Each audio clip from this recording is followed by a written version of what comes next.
We've known for a couple years now that a Percy Jackson show was being created by Disney, and ever since that day, it's been one of the projects I'm most excited for, maybe even the one I'm most excited for over any other one. The Percy Jackson books were by far the biggest work of fiction in my childhood. I became a huge Marvel and DC fan when I was around 10 years old, and I started to like Harry Potter around that age too. I first became a Percy Jackson fan when I was 8.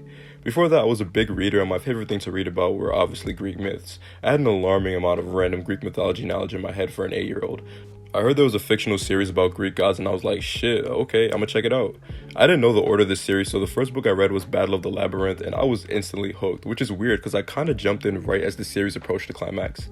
After reading Labyrinth, I doubled back and found the actual order of the series and read the whole thing. It instantly became my favorite group of stories ever. I was a little worried when I started the second series and Percy was nowhere to be found, but he returned with another book of his own with Son of Neptune. Not long after my Percy Jackson obsession began, I heard there was a movie and I was excited to see it. You would not believe how disappointed I was after. Literally everything you could possibly imagine could go wrong in a Percy Jackson adaptation went wrong. Sea of Monsters came out and it was somehow even worse. The movies thankfully ended after that, but for years it bothered me that Percy Jackson never got the live-action adaptation it deserved. Watching Harry Potter fans celebrate their movie franchise kinda hurt, even though I was a Harry Potter fan too. Those movies had their own set of issues, but that's a conversation for another day. We're here to talk about Percy. Now, I'll be honest, it isn't exactly fair to compare a Harry Potter adaptation to a Percy Jackson adaptation. For one thing, age is less of a problem in Harry Potter. You don't have to worry about action scenes that much. They're mostly just waving sticks and running around. For Percy Jackson, these kids are taking on 10-foot-tall monsters with swords, and sometimes it's hand-to-hand too. There's duels with spears and things like that, and overall it's 10 times more active. Basically, it's pretty obvious why casting a 12-year-old Daniel Radcliffe for 11-year-old Harry Potter is way easier than casting an actual 12-year-old kid for Percy Jackson. They aged Percy up to 16 and casted 18-year-old Logan Lerman to play him in The Lightning Thief, but there's a whole bunch of reasons why that doesn't work for Percy Jackson. There's so many things in Percy Jackson that are tied to age. The prophecy, his schools, the timeline, his relationships with other characters, and how they develop along with the way they act. So much shifts when you change the age, and it would be hard to make a good series adaptation when something like that is different. The show is already better than the movie in that category. They casted a 13-year-old for Percy instead of a grown-ass man, thank God. It would be interesting to see how the fight scenes go. Definitely not expecting anything that would blow me away like Shang-Chi choreography or something, but I do hope it's not bad. To create the perfect Percy Jackson show adaptation, there's a bunch of other things I personally think they should keep in mind. First and foremost, Luke. Luke is the second best written character of the books in my opinion, and what makes him such an amazing character is his motives and his dynamic with Percy. Luke and Percy sort of have a Magneto and Xavier kind of thing going, although they do have a few differences. Magneto hates all of humanity because of the people that discriminate against mutants, and in most stories, he wants to subjugate them, although in many other stories, he wants to exterminate them. Part of why he wants to do that is because of his past. As we all know, Magneto grew up during the Holocaust and suffered at the hands of Nazis. In the comics, it was much worse than the movies. Magneto saw thousands upon thousands of Jews killed, and when he finally escaped and World War II came to an end, he vowed to never let it happen again. Luke's backstory is nowhere near as extreme, and I don't believe the demigod situation is anywhere close to as bad as what Magneto and Jewish people went through. I'm talking more so about the nature of the two rivalries. In both situations, the two of them agree with each other, but one is very radical and the other wants to approach things from a different, more peaceful standpoint. Xavier and Magneto agree that mutants should be treated better by humans, but Magneto wants mutant domination and Xavier wants mutant and human coexistence. Luke and Percy agree that demigods should be treated better by their parents, but Luke wants the gods exterminated and Percy just wants them to learn how to be better parents. If they want the characters to be anywhere near as good as they are in the books, that's really the main idea they have to get down. Throughout Lightning Thief and most of Sea of Monsters, Percy is pretty angry at his dad. In Lightning Thief, he felt bitter that his dad had ignored him for so long and acted like he didn't exist. Seeing all the unclaimed kids made him angry at the other gods too, and listening to Luke rant about it definitely influenced him. In the second book, Tyson's arrival made Percy even angrier at his father. From what Tyson told him, it seemed like Poseidon had thrown Tyson onto the streets of New York and abandoned him, leaving him to suffer. It wasn't until the end of the book that he discovered Poseidon had been kinda taking care of Tyson. If there's one thing I love more than anything else, it's when there's a good rivalry and dynamic between the main character and the main villain. Most of you already know this. I mean, my favorite show is Daredevil, and Matt vs. Fisk is one of the best TV show rivalries in my opinion. My favorite comic villain is Doctor Doom, and his rivalry with Reed is almost unmatched. The show gives them the opportunity to make Luke and Percy's rivalry even better than it already is, maybe even add some things to Luke's backstory to add more sympathy for his side. At the end of the day, he genuinely believed he was doing the right thing in helping demigods. The more pity the audience has for him, the better. Another thing I really hope they don't forget is Percy's self-esteem, or his lack of it, I should say. People may not remember because it's been a long time since Percy was a loser, but he had horrible self-esteem and a terrible image of himself. It's why a lot of his accomplishments get downplayed when it's from his point of view and he's always shitting on himself. A lot of that can be attributed to growing up with an abusive stepfather that told him he was worthless and did nothing but degrade him on a daily basis, but it got worse when Percy found out that he was born by accident, and his father mainly clayed him so he could be used to find the Master Bolt. Poseidon basically told him to his face that he was a mistake at the end of Lightning Thief, and Percy admitted that it hurt. Even with all that though, Percy still desperately wanted his father's approval and attention. It's a pretty common thing among people with parents that are distant or cold towards them.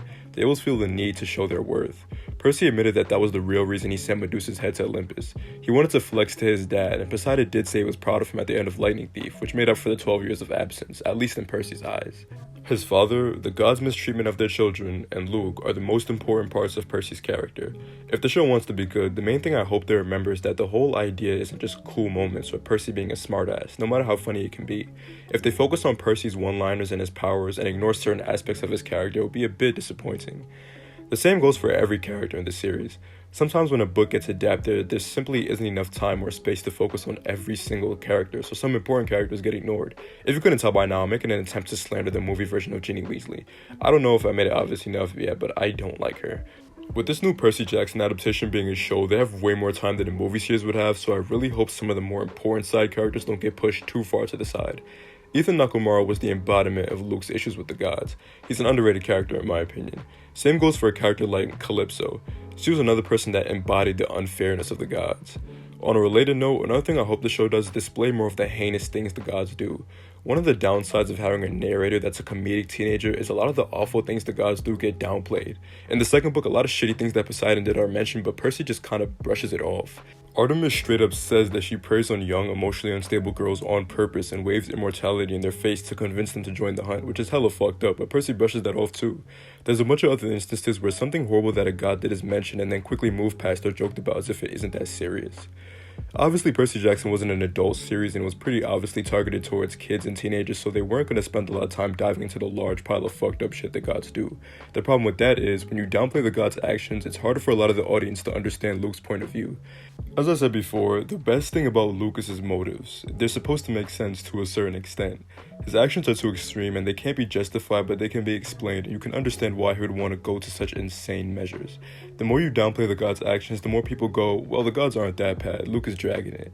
Asking for a bunch of dark, bloody, and gory stuff would just be ridiculous. Part of what makes Percy Jackson good is how lighthearted and funny it is. I personally have no desire for anything that's overly mature and tries to be for grown-ups. I was more so talking about putting more emphasis on it when a god does something terrible instead of just shrugging it off.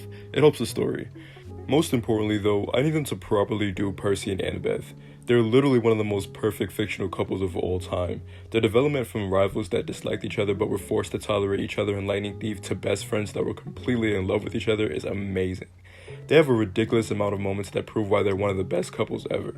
Percy rejecting godhood for her, falling into Tartarus for her, and only stopping his torture of Achilles in Tartarus because she begged him to. They're top tier. One advantage that the show has is that it's already established that Nico is gay. I'm pretty sure that Rick didn't plan for it beforehand when he created him, so there weren't any hints that he was gay before the reveal near the end of Heroes of Olympus. Now they can actually build up to it, which I hope they do. Other than all of that, everything else is just most of the usual things that a fan would want in adaptation. We all want our favorite moments from the books adapted, and since Rick is heavily involved in the show, I'm pretty sure we're going to get almost all of them. Rick also said in one of his blogs that there'll be some new surprises to keep book readers on the edge of their seats too. The one I'm most excited to see is Percy getting the curse of Achilles and running through Hades' entire army before literally threatening Hades and making him retreat. It's one of his most awesome moments. It still annoys me a little that he lost the curse of Achilles because we all know Rick only did it to nerf him. I guess it makes sense because Percy with the curse was way too broken, but still. Ares versus Percy in live action is also going to be fun to see. We didn't see it in the Lightning Thief movie because for some reason they decided to just completely remove Ares from the plot. Percy holding up the sky is going to be so tough too.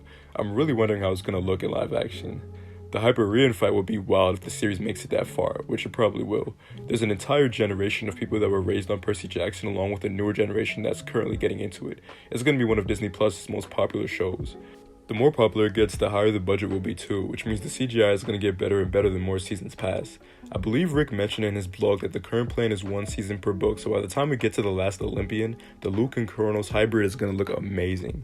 If it was anything besides Disney, I would be worried about things like budget because there's a lot of monsters, but Disney spends more money than anyone else on TV shows. I'm pretty sure the MCU shows get like well over 20 million and almost 25 million per episode. With how popular Percy Jackson is and how much more popular the show is going to make it, I definitely see them spending close to that amount on it. Heroes of Olympus sounds like a dream right now, but there's a real chance it could happen someday. The idea of the Seven in live action taking on giants with gods is cool and all, but what I will be patiently waiting for is that House of Hades adaptation. Percy and Annabeth and Tartarus all over again is going to be insane. That's so many years ahead though, if it ever even happens. For now, we got our first season coming next year, and I can't wait. Let me know what you would want to see in the new Percy Jackson show or what you hope they do. Thanks for watching. See you next time.